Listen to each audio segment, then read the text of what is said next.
Welcome to Heart, Soul and Melanin. I'm here to tell you about people who've earned their love stories, the ones who've spent years being strong and are finally ready to be seen. These are the London love stories, Black British romance for anyone who's reached the midpoint of life. Hit subscribe because every week we bring you a new story. Real bodies, real struggles, real love. This is The Night Shift. There is a certain kind of safety in a life lived alone. No mess, no noise, and, most importantly, no one to make you feel starved. Welcome back to The Night Shift. In part 1, we watched Simone Richards, a woman who has spent 15 years perfecting her own solitude, accidentally drop her guard in a hospital staff room. But Simone isn't the only one with a fortress. David Okonkwo is still living in the shadow of the woman he lost, anchored by a wedding ring he isn't ready to take off. He didn't come to the ward looking for a new beginning, he was just trying to survive the night. Tonight, the shift is over, but the silence of a Brixton flat is about to start speaking back. Let's see who answers the call. The silence over Brixton was a bruised purple and gold, but Simone hardly noticed. Her drive home from King's was a blur of gear shifts and the persistent, haunting thought of David that seemed to have woven itself into every part of her day. When she stepped into her flat, the silence greeted her like an old friend, but today it felt heavy, restless. She moved through her sanctuary with practiced efficiency. She dropped her keys on the console, kicked off her sensible work shoes, and immediately struck a match. The flame bloomed, catching the wick of her favourite candle. As the wax began to pool, the deep, woody sweetness rose to meet her, finally pushing the hospital's sterile ghost out of her lungs. She went to the kitchen and poured a glass of water, her hand stopping mid-air as she caught her reflection in the darkened window. 15 years. The words she'd accidentally dropped in the staff room echoed in the quiet kitchen. Her other hand flew to cover her face in mortification for the 100th time. Why had she said that? And how had she let 15 whole years pass? 15 years of being the sole provider. 15 years of prioritizing Marcus. 15 years with no time, space, or energy to prioritize her own needs. Well, Marcus was now living his best life at Manchester Uni, and she was here all alone in her sanctuary. She'd convinced herself that her body was a closed book, the story finished. But David Okonkwo had just cracked the spine. Simone retreated to the bathroom, the steam from the shower beginning to cloud the glass. She stripped off her scrubs, the fabric rasping against her skin. She stood before the full-length mirror waiting for the mist to clear. When it did, she didn't look away. She was 45. Her skin was a rich, deep caramel brown, still smooth, but mapped with the history of her life. She traced the lighter bronze tracks on her stomach, the marks Marcus had left behind 20 years ago. Her breasts were heavier now, her hips wider, the curves of her body more pronounced than they had been in her 20s and 30s. She reached up, carefully pinning her braids into a high bun. As she worked, she caught sight of the salt and pepper threading through the dark strands at her temples. She'd been dyeing it for years, but in the last few months she'd let it grow out. A low, liquid heat settled in her pelvis as she thought of David's reaction. Would he see the silver as age or as something earned? She touched herself, just a light graze of her own fingers along her collarbone, and shuddered. She wasn't just a midwife, she wasn't just a mother, she was a woman who had just realized that she was starving. 2 miles away, in a stark, modern flat that still felt like a hotel suite, David Okonkwo sat on the edge of his bed. The room was silent, save for the hum of the city outside. He held his left hand up, watching the light catch his wedding ring. The guilt felt like a physical weight in his chest. It felt like a betrayal to even remember the curve of Simone's lips or the way her scent had pulled her toward her in that dingy staff room. Ife had been his world. For 22 years, she was the only woman he had ever truly seen. But his thoughts about Simone weren't a threat to Ife, they were a threat to his numbness. He closed his eyes and saw the long line of Simone's neck. He felt the phantom ghost of her arm against him. He wanted to get under her armour, yes, but more than that, he wanted her to see the man who was still alive beneath the consultant's coat. He thought of her accidental confession, 15 years. He heard the loneliness in her voice, a mirror to his own. He reached out to his bedside table and picked up his phone. His thumb hovered over the ward's contact list. He'd found her number under the guise of coordinating patient handovers. Both mother and baby are stable. The mother is sleeping. I hope you are doing the same. Thank you for tonight, Simone. David. He stared at the screen, his heart pounding. It was professional, mostly, but it was a bridge. Simone's phone buzzed on the bathroom vanity just as she was stepping out of the shower. She wrapped herself in a thick white robe and picked it up. An unknown number. The baby is stable, the mother is sleeping. I hope you are doing the same. Thank you for tonight, Simone. David. Her heart skipped a beat. He'd found her number from the ward contact list. She didn't reply immediately.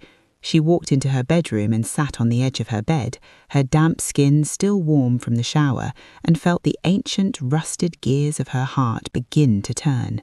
She looked at her dresser, where a small bottle of bergamot-infused oil sat, a gift from Ola she'd never opened. She reached for it, unscrewing the cap.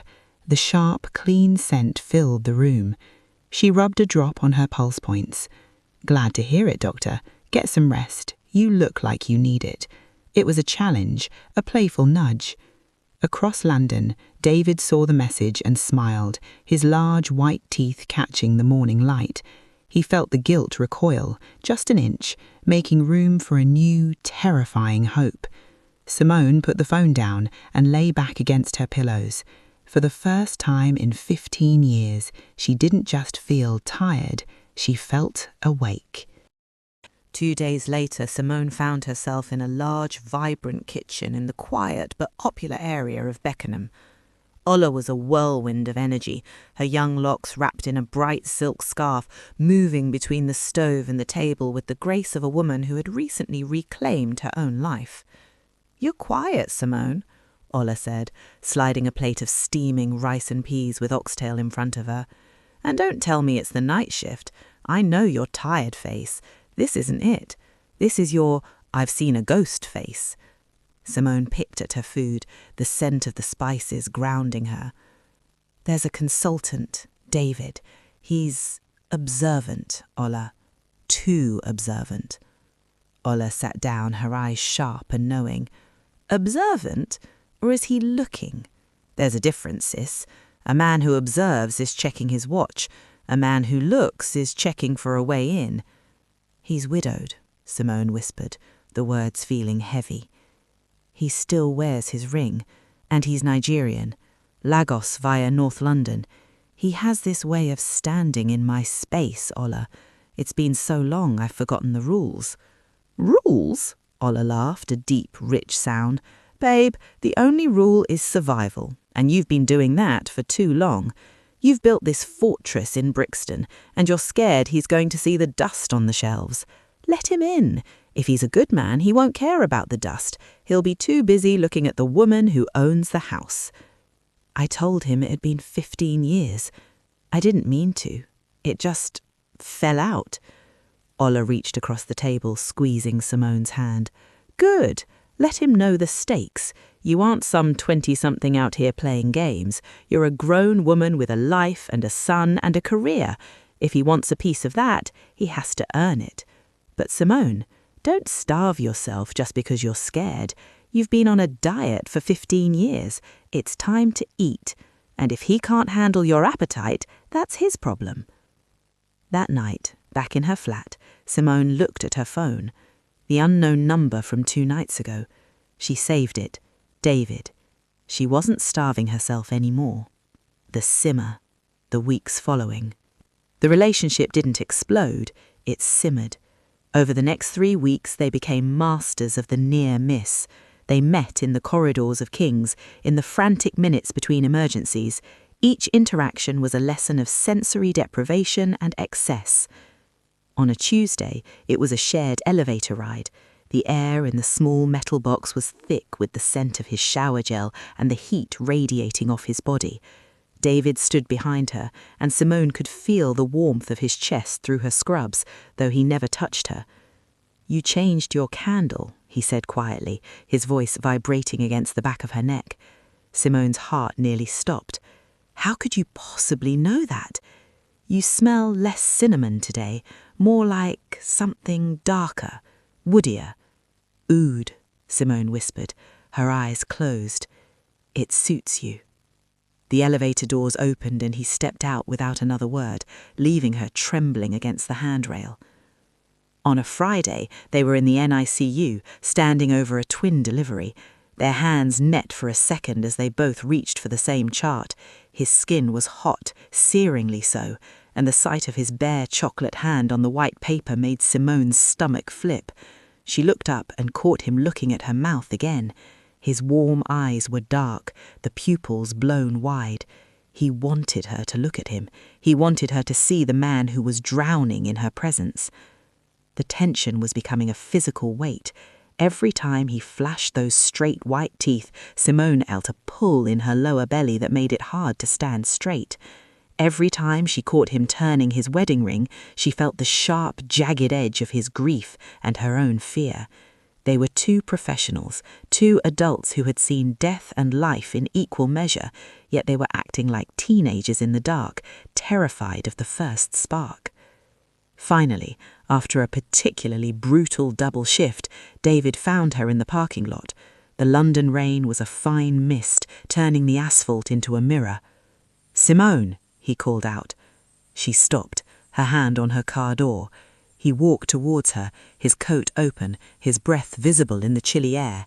He stopped just inches away, too close for colleagues, just right for what they were becoming. "No more hospital tea," he said, his voice husky. "Saturday, 1 o'clock. There's a cafe in Dulwich that doesn't know either of us."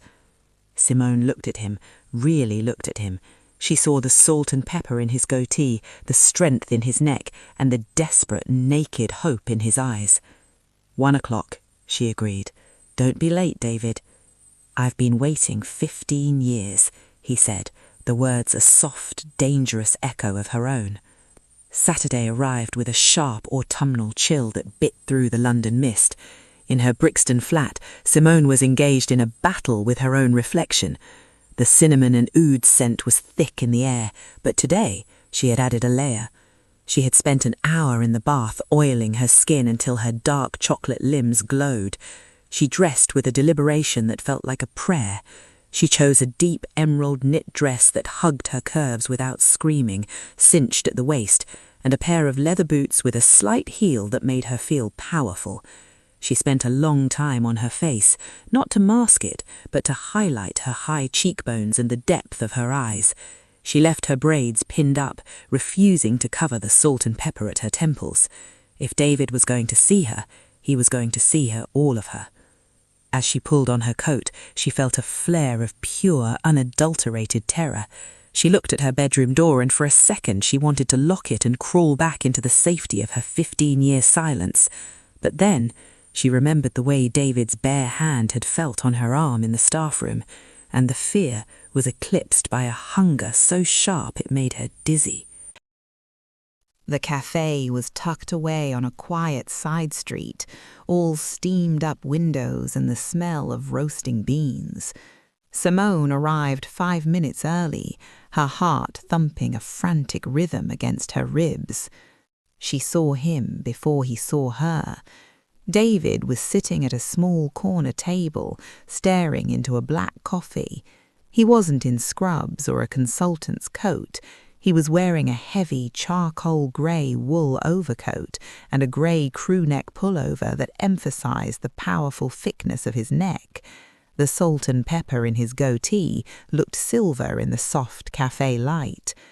He looked up as the bell above the door chimed, and when his eyes met hers, the world seemed to tilt.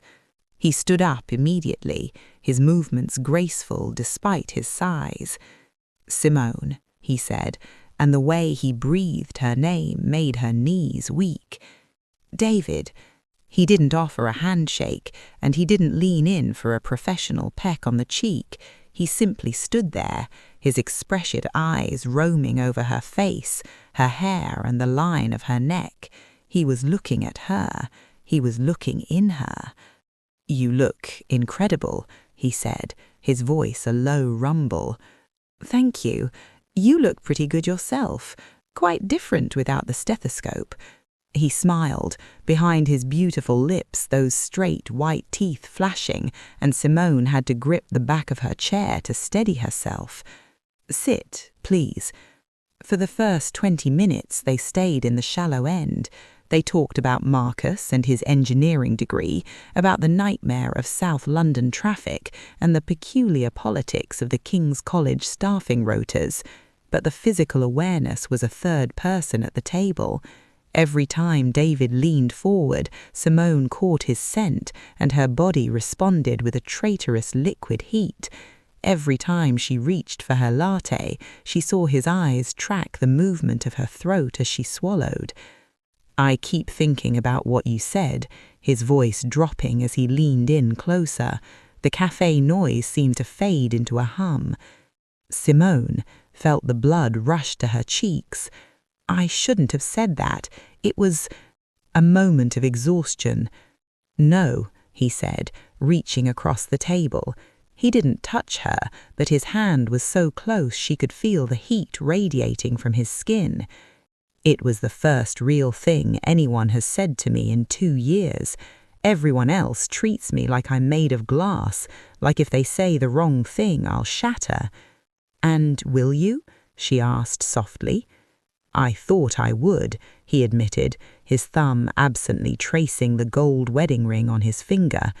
"Until that night in the resuscitation room, when I saw you saving that baby, and then I saw you in the staff room, I realized I wasn't just grieving, I was hiding." "We both were," Simone whispered. "I want to stop hiding, Simone, but I'm terrified. I'm 49 years old, and I feel like I've forgotten how to be a man for a woman." Simone looked at his hand, the rich, dark chocolate of his skin, the strength in his fingers. She felt a surge of boldness that surprised her. She reached out, and for the first time she initiated the contact. She laid her hand over his. The spark was instantaneous. It wasn't a shock. It was a slow, deep burn that started in her palm and travelled straight to her belly. David's breath hitched. He turned his hand over, interlacing his fingers with hers. His grip was firm, certain. "You haven't forgotten," Simone said, her voice trembling. "Believe me." They sat like that for a long time, hands joined over the scarred wooden table. The cafe was closing around them, the staff stacking chairs, but neither moved. "I have to be honest," David said, his deep eyes searching hers with an intensity that felt like a physical weight. "When I look at you, I don't just see a colleague. I see everything I've been missing, and it scares the life out of me because I don't know if I can be what you need." "Simone," Simone said, her thumb grazing the back of his hand, "I've spent 15 years being exactly what everyone else needed. My son, my patients, my ward. Right now, I just want to be what I need." "And what is that?" David looked at his mouth, at the salt and pepper of his goatee, and the hunger she had been suppressing for weeks finally clawed its way to the surface. "I want to feel alive," she whispered. "I want to remember what it feels like to be touched by someone who sees me." David squeezed her hand, his expression a mix of agony and adoration. He stood up, not letting go of her fingers, and led her out into the cold London evening. The rain had stopped, leaving the streets glistening. They stood by her car, the air between them thick with unspoken promises. "Saturday isn't over," David murmured, stepping into her space. He was so close now, she could feel the heat of his breath on her forehead. He reached up, his hand cupping her jaw, his thumb stroking the velvety silk of her cheek. He didn't kiss her, not yet. He just looked at her, his deep eyes promising a reawakening that would change everything. "I'll follow you home," he said. Simone nodded, her heart racing so fast she could barely breathe. She got into her car, her skin humming where he had touched her, and watched him in the rearview mirror as he climbed into his own vehicle. The 15-year silence was over. The drive from Dulwich to Brixton felt like an out-of-body experience. In the rearview mirror, Simone could see the twin beams of David's headlights following her, a steady, unwavering presence through the rain-slicked streets. Every time she checked, her stomach did a slow, heavy roll. She parked her car and waited, her hands gripping the steering wheel until her knuckles turned a lighter bronze. David pulled in behind her. When he stepped out of his car, the streetlights caught the silver in his goatee, making him look like a figure carved from shadow and moonlight. They walked to the entrance of her building in silence. The air was thick with a tension so heavy it felt as if the oxygen had been replaced by something electric. Simone's hands fumbled with her keys, a rare display of clumsiness for a woman who could catch a newborn in the dark, and David reached out. His bare hand covered hers on the cold metal of the key. He didn't take it from her, he just steadied her. The heat of his palm was a shock, a reminder of the raw, masculine power he'd been holding in check all afternoon. "I've got you," he whispered, his voice a low vibration near her ear. They stepped into her flat, and the transition was immediate. The cold, damp London air was replaced by the warm, lingering embrace of cinnamon and oud. David stopped just inside the door, closing his eyes and inhaling deeply. He looked like a man who had finally found water after a long trek through a desert. "This," he murmured, his voice thick, "this is what you smell like in the hospital. I've spent weeks with this smell taunting me." "It's my sanctuary," Simone said, her voice trembling as she hung her coat. She turned to face him. David was still standing by the door, his charcoal overcoat making him look like a mensch in her hallway. He looked around the room, at the soft lighting, the velvet cushions, the framed photos of Marcus, and then his warm eyes settled back on her. He wasn't just in her home, he was in her life. He moved toward her, his footsteps silent on the rug. He stopped just inches away, and the sensory collision was absolute. Her cinnamon met his bergamot, the sweetness of her home tangling with the sharp, clean scent of his skin. He reached out, his fingers tracing the long line of her neck, his touch so light it was almost a suggestion. Simone's head tilted back involuntarily, her eyes fluttering shut. "Simone," he breathed, "look at me." She opened her eyes. He was looking at her. He was looking in her. He saw the fear, the hunger, and the 15 years of unused desire. "I don't want to break your silence," he said, his thumb grazing her lower lip. "I want to join it." He moved his hand to the back of her head, his fingers finding the pins in her hair. One by one he removed them, his movements slow and deliberate. He wasn't rushing. This was a ritual, a careful dismantling of her professional armor. As the braids began to fall, David's breath hitched. He ran his hands through the dark, heavy plaits, his fingers grazing the salt and pepper at her temples. "You are so beautiful," he whispered, his eyes dark with an intensity that made her knees weak. "Every silver hair, every line, I want to know all of it." He moved his hands down to the emerald knit of her dress, the fabric stretching over her curves. He felt the heat of her through the wool, the rhythmic throb of her pulse beneath his palms. Simone reached out, her hands finding the hem of his pullover. She felt the powerful thickness of his neck, the corded muscle that spoke of strength and restraint. She pulled him closer, her fingers digging into the soft wool. "David," she whispered, her voice a plea for the reawakening she'd been terrified of wanting. Behind his beautiful lips, those straight white teeth flashed as he let out a jagged breath. He leaned in, pressed his cheek against hers. 15 years, he murmured, the echo of her secret. I want to spend the next 15 making you forget why you were ever alone. He slid his cheek along hers, never breaking contact, until he pressed a slow, lingering kiss to the velvety silk of her cheek, right where her pulse was jumping. Then slid the heat of his lips to press another to her jaw. Then he slowly, deliberately tilted her head back and moved to the long line of her neck. He sniffed deeply, bit gently, then sucked where he'd bidden. Simone let out a soft, broken sound, a whimper of release. The dull throb she'd felt for weeks in the hospital corridors exploded into a vibrant, living heat. She felt the rough texture of his goatee against her skin, the warmth of his breath, and the heavy weight of his hands on her waist. He pulled back just enough to look her in the eyes. His hot gaze was a promise. He reached for her hand, his fingers interlacing with hers. His palm was broad and calloused, a stark contrast to the softness of her own, and she felt the cool metal of his gold wedding ring against the small of her back. It didn't feel like a barrier anymore. It felt like an admission of shared history, of two people who had survived the dark and were finally reaching for the light. She led him down the narrow corridor, past the framed memories of a life built on solitude, toward the door at the end. She felt the heavy, rhythmic thud of his pulse through her grip.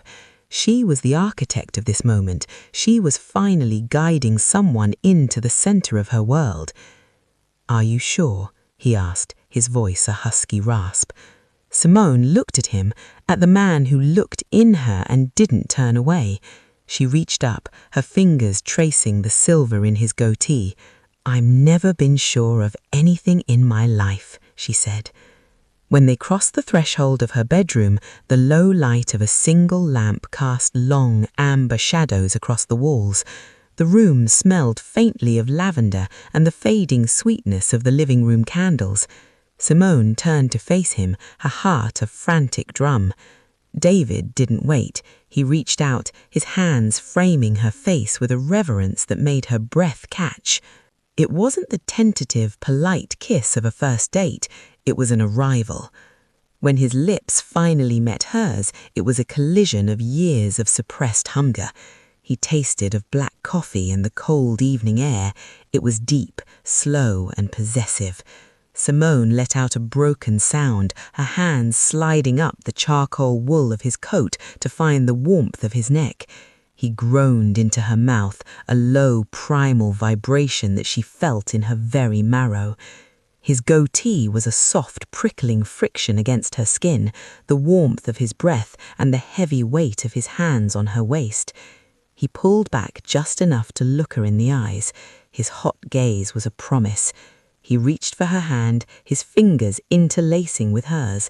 His palm was broad and calloused, a stark contrast to the softness of her own, and she felt the cool metal of his gold wedding ring against the small of her back. It didn't feel like a barrier anymore. It felt like an admission of shared history, of two people who had survived the dark and were finally reaching for the light. The emerald dress pooled at her feet, a dark silk spill on the floor. Simone stood before him in the dim light, her breath hitching as David's gaze travelled over her.